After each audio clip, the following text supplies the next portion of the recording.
Absolutely. I'm Kingsley Wilson. I'm the press secretary here at the Pentagon. We're in the Pentagon briefing room, and it's been fantastic. Get to come to the Pentagon every day, and now you all do it as well. Yeah. So this is my first question, and don't laugh. Does the DOW have any evidence at all of a French military plot to assassinate Candace Owens? That is an interesting question. Not that I'm aware of, but, interesting question. I can try to find out and maybe let you know. I think that might be more of a law enforcement matter, though. Can you tell me, since you're the press secretary, what was the environment like here with the old press corps? There's a lot of talk online about us and our level of professionalism. I'm interested to hear what the level of professionalism was like before. I've heard stories about ambushing people outside their offices, making a hostile work environment for everyone who works in the DOW. What was that like? Oh, it was absolutely crazy. The Pentagon press corps, the former Pentagon press corps, I should say, basically had free reign of the building. They were able to go wherever they wanted. My first weeks here, they just waltzed in my office, rang my doorbell, literally nonstop. My doorbell was going off probably every single second because they were just trying to come in, trying to hang out, would push their way in. If someone else came in for a meeting, would just follow them along and plop down and sit down.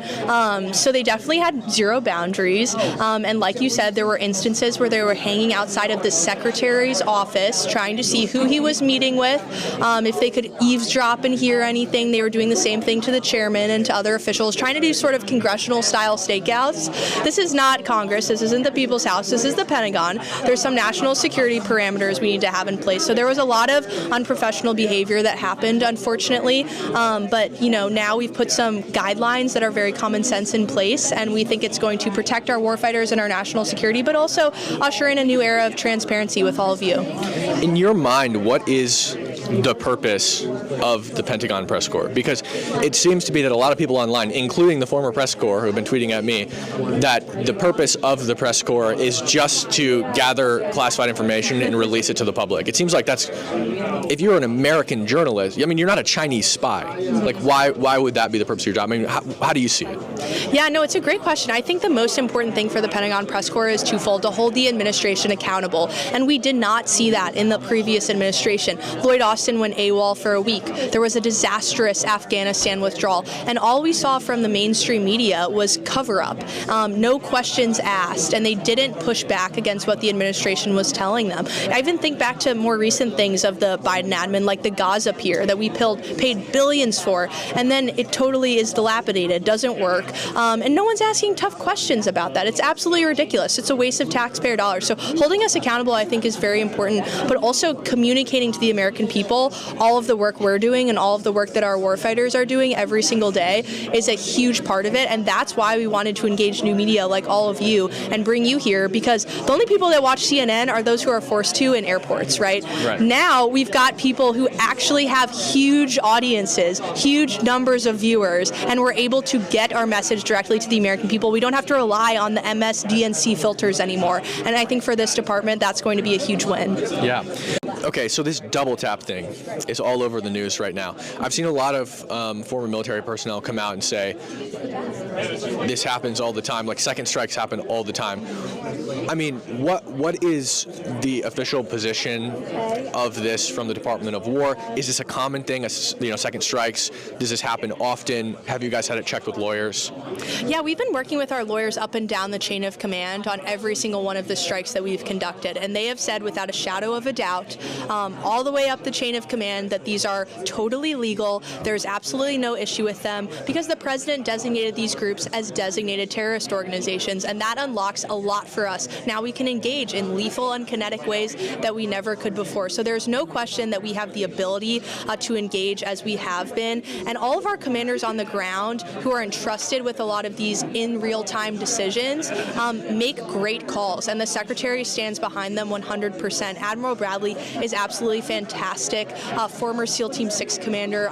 The guy is totally awesome, a total warrior through and through. He made the right call. The Secretary backs him 100%.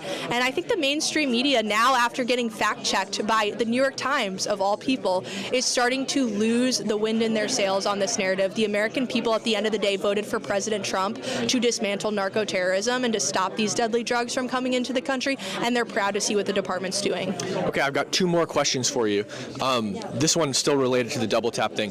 What was the purpose of that double tap strike? The mainstream media is saying that the boat was basically destroyed and that it seemed to be that it was just to kill the survivors. What was the rationale for that second strike? It was twofold. It was to eliminate the threat to our country, and it was also to sink the boat. It was twofold. And we stand behind that decision 100%. The president has given us the clear authority to conduct these strikes all over the Western Hemisphere whenever we find boats. And there's been a lot in the mainstream media, too, about like, oh, that's a fisherman who's driving a submarine. The American people know that semi-submersible submarines are not something a fisherman from, Venezuela or whatever country owns, right? We know without a shadow of a doubt that these people are narco-terrorists. They're connected to narco-terrorist organizations. They're very well funded. They have a lot of assets, and they're a danger to the American people. And we know what's on those boats. They're bringing deadly drugs to our countries, and we will continue to take them out and to sink them. President Biden, when he was in office, welcomed these people through our southern border in mass, gave them free phones, free healthcare, free housing. Now they're at the bottom of a boat in the ocean. They're sunk, and the Secretary is very committed to ensuring that we continue those operations. Okay, last question.